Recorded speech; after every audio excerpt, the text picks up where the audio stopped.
खाटू श्याम मंदिर सीकर राजस्थान में स्थित है। खाटू श्याम का इतिहास बहुत प्राचीन है। आज से लगभग 1000 वर्ष पूर्व में इस मंदिर का निर्माण हुआ था। सीकर जिला मुख्यालय से 43 किलोमीटर दूर खाटू नामक गांव में बाबा खाटू श्याम का प्राचीन मंदिर है। इस मंदिर में भगवान श्री कृष्ण और बर्बरीक की पूजा होती है। खाटू श्याम में बर्बरीक का सिर है, जिसे बर्बरीक ने भगवान श्री कृष्ण के कहने पर दान कर दिया था। कलयुग में खाटू श्याम को श्री कृष्ण का अवतार माना जाता है। खाटू श्याम को हारे का सहारा कहा जाता है, क्योंकि जिसकी मनोकामना कहीं पूरी नहीं होती उसको श्याम बाबा पूरी करते हैं। इस वीडियो में हम आपको खाटू श्याम का इतिहास, कहानी, कथा और खाटू श्याम मंदिर कहाँ स्थित है इसकी पूरी जानकारी देंगे। खाटू श्याम का इतिहास महाभारत काल से है। ये पांडुपुत्र भीम के पौत्र थे, जिनसे खुश होकर भगवान श्री कृष्ण ने इनको कलयुग में अपने नाम से पूजनीय होने का आशीर्वाद दिया था। खाटू श्याम जी का नाम बचपन में बर्बरीक था। घर परिवार, माता पिता और गुरुजन सभी इनको बर्बरीक नाम से ही जानते थे। भगवान श्री कृष्ण ने इनको अपने घुंघरालू बालों की वजह से श्याम नाम दिया था। खाटू श्याम जी को श्याम बाबा, दीनों का नाथ, कलयुग का अवतार, शीश का दानी, खाटू वाला श्याम, हारे का सहारा, लकदातार, नील घोड़े का असवार, खाटू नरेश आदि नामों से भी जाना जाता है। खाटू श्याम को मोरवी नंदन भी कहा जाता है। खाटू श्याम जी की कहानी की शुरुआत मध्यकालीन महाभारत से शुरू होती है। बलवान भीम के पुत्र का नाम था घटोत्कच। घटोत्कच का विवाह दैत्य राजा मूर की पुत्री कामक कंटकटा, जिसे मौरवी के नाम से भी जाना जाता है, के साथ हुआ था। मौरवी और घटोत्कच ने एक पुत्र को जन्म दिया, जिसका नाम था बर्बरीक। बचपन से ही बर्बरीक ने अपनी माता मौरवी और भगवान श्री कृष्ण से युद्ध कला सीखी। बर्बरीक ने भगवान शिव की तपस्या की, जिससे प्रसन्न होकर शिव जी ने उन्हें 3 बाण दिए। ये 3 बाण उनको तीनों लोकों में विजय दिलवा सकते थे। यह वरदान पाकर बर्बरीक बहुत खुश हुए। बर्बरीक अपनी वीरता और शक्तियों के लिए जाने जाते हैं। महाभारत काल में जब कौरव और पांडवों के बीच युद्ध शुरू होने वाला था, तब बर्बरीक अपनी माता के पास गए और युद्ध देखने की स्वीकृति मांगी। इस पर उनकी माता ने उनसे पूछा कि तुम किसकी तरफ से युद्ध लड़ोगे। इस पर बर्बरीक ने जवाब दिया, जो हारेगा मैं उसकी तरफ से युद्ध लड़ूंगा। माता से आज्ञा मिलने के बाद बर्बरीक महाभारत का युद्ध देखने के लिए निकल पड़े। भगवान श्री कृष्ण यह सब देख रहे थे। श्री कृष्ण जानते थे कि यदि बर्बरीक को नहीं रोका गया तो युद्ध का परिणाम पलट देगा।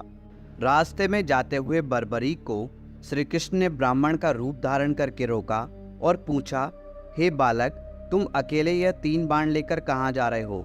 तब बर्बरीक ने जवाब दिया कि मैं महाभारत का युद्ध देखने जा रहा हूँ और इस युद्ध में जो हारेगा मैं उसका साथ दूंगा।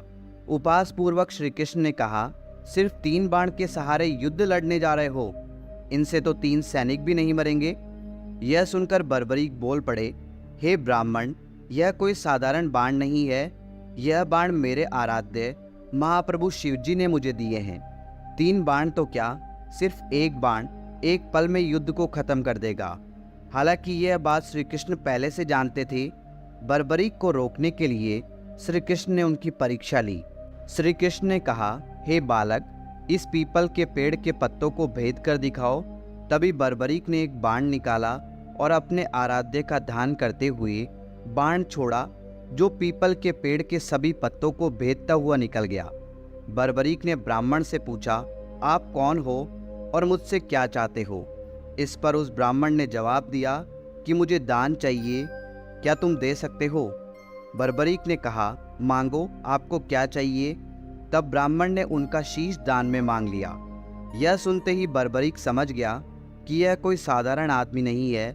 उसने ब्राह्मण को अपने वास्तविक रूप में आने को कहा। तब भगवान श्री कृष्ण अपने असली रूप में बर्बरीक को दर्शन दिए। अपने गुरु को सामने पाकर बर्बरीक धन्य हो गया। तब बर्बरीक ने रात भर भजन किया और दूसरे दिन फाल्गुन शुक्ल द्वादशी को स्नान करके अपने हाथों से बर्बरीक ने बिना देरी किए अपना शीश काटकर भगवान के चरणों में रख दिया। भगवान श्री कृष्ण ने शीश को एक ऊंचे स्थान पर रखा ताकि बर्बरीक महाभारत का युद्ध देख सके। बर्बरीक की दानवीरता से खुश होकर श्री कृष्ण ने उन्हें अपना नाम श्याम उपहार स्वरूप भेंट किया। साथ ही आशीर्वाद भी दिया कि आने वाले युग में तुम मेरे नाम से पूजे जाओगे। जब भी कोई हारा और टूटा हुआ भक्त तुम्हारे पास आएगा, तुम्हारी पूजा से उसके सब काम पूर्ण होंगे। श्री कृष्ण ने बर्बरीक के सिर को एक ऊंचे स्थान पर रख दिया।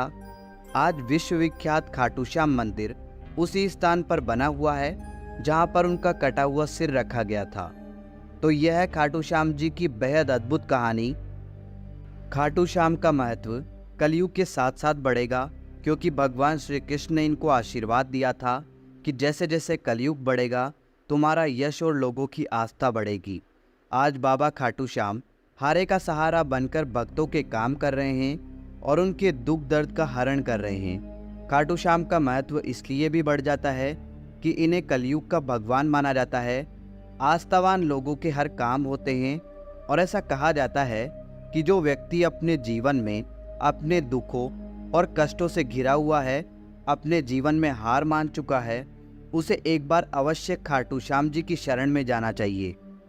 तो दोस्तों, उम्मीद करते हैं बाबा खाटू श्याम का इतिहास और खाटू श्याम जी की कहानी आपको बहुत पसंद आई होगी। कमेंट बॉक्स में खाटू श्याम धणी की जय लिखकर कमेंट जरूर करें। धन्यवाद दोस्तों।